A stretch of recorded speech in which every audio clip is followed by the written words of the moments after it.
I've got hold of a particulate meter, and for the last 8 to 10 months I've been experimenting with it and learning a bit about indoor air quality and how stoves affect that.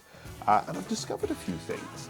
So the obvious thing where stoves are concerned, the obvious issues are lighting the stove, reloading the stove, and emptying the ash.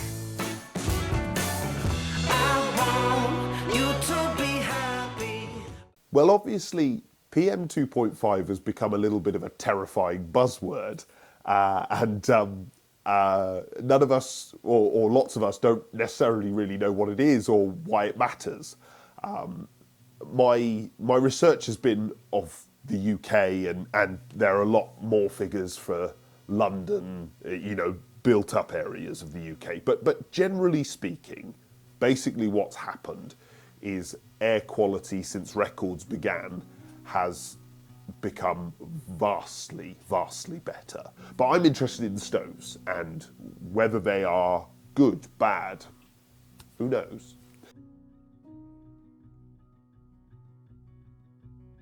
Right, so let's see what effect lighting the stove has.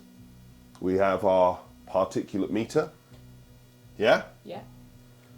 So we're talking, it's changing all the time because it's obviously real time, but it's around 4 for PM 2.5 and around sort of 7, 8 for PM 10. This will be the first problem, striking a match. We've caused all sorts of particulates. Well, lighting the stove, as you can see during that sped up video, it took 36 minutes from lighting to the particulate meter going back to good levels of air quality. And obviously it's sort of well timed because I had a nightmare lighting the stove. I was returning to it and chucking more kindling on and fannying around with it. And of course, when a stove's not up to temperature, that's when it's at its worst. You open the door, stuff's coming out of it because nothing's drawing properly. So even despite me having, I was thinking it was really badly timed, but actually a well-timed nightmare lighting the stove, 36 minutes from start to finish. So I've reloaded the stove and it's just getting going again.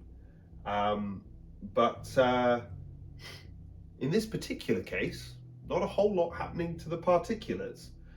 Sometimes you do get more of a movement. It goes up to sort of 30 or 40. It comes back down quite quickly. It's always the way when you start wanting to film something, things don't behave quite as you'd expect. Where is it now, Amy? 7 and 11. It is sort of slowly going up. Okay. So I left the door ajar just to try and excite it a little bit more. This is a little bit more typical. It's gone up to sort of 50, 60 during reloading. That settles down again very quickly. Yes, when you open the door to reload, you do get that. Now, on the face of it, those very short little clips are, my reaction was that's a little concerning. I work in this industry, I have young children. How do I need to reassess things? What do I need to look at? Do I need to handle this differently? But of course, then you start experimenting with the home and the other things that you do. Some of them are very shocking. I found that in order for my daughter to beat those figures, just in her, she's a little 6-year-old, in her normal everyday life, she cooked a slice of toast, as you can see here. My wife is quite a fan of English breakfast, so then I decided to cook one of those. Don't, whatever you do, cook a roast dinner, or have a lot of family round and have a big cooking fest. That was a disaster. The particulate meter was on maximum for the entirety of the day. This cooking issue was obviously vastly worse. And then I found, you put the Hoover round, and it was obviously, blowing stuff around, and that was raising it. You could then, shake off a rug, or, bat off your cushions on your sofa. All of them are raising these particulates. And so, of course, then you start to perhaps calm down slightly.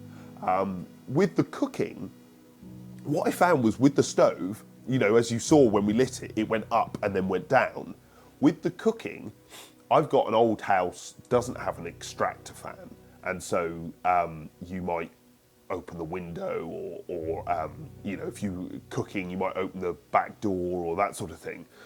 But if you just left things as they were, then the only thing that varied, all of this cooking, obviously just the figures went sky high, and depending on how much cooking you'd done would depend how long it took for those figures to drop.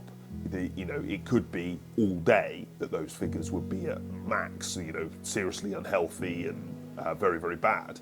But what I discovered was that if I lit the stove, because it is by its very nature an extractor fan, in that it's sucking air from the room and sending it up the chimney, what I found was, okay, I could open the doors and the windows in the spring and summer, but in the winter and the autumn, I would be using the stove, and so I wouldn't want the door open because it would get freezing cold. But this effectively solved the problem, because it would suck all those particulates out, so the figures would drop much quicker. During the summer, the figures wouldn't drop unless I opened the doors and the windows.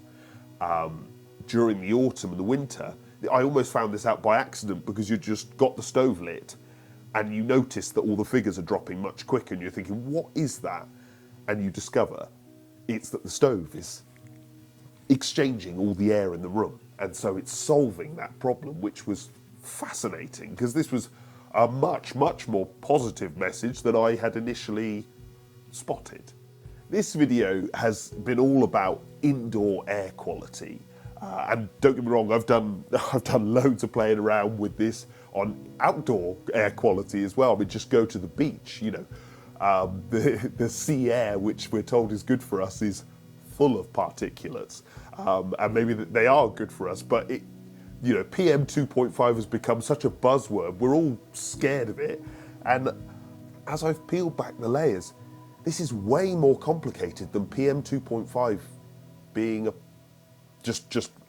blanket. This is bad. We still cook every day.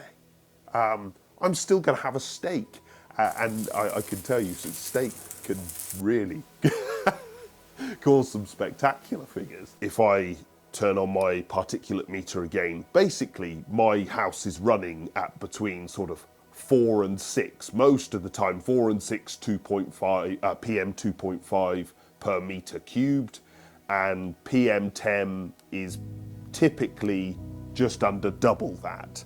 Cooking was the main disruption. Cleaning, getting your sofa cushions and banging them off and chucking them back on the sofa. But what I noticed was the stove did raise figures every time I reloaded the stove, every time I lit the stove.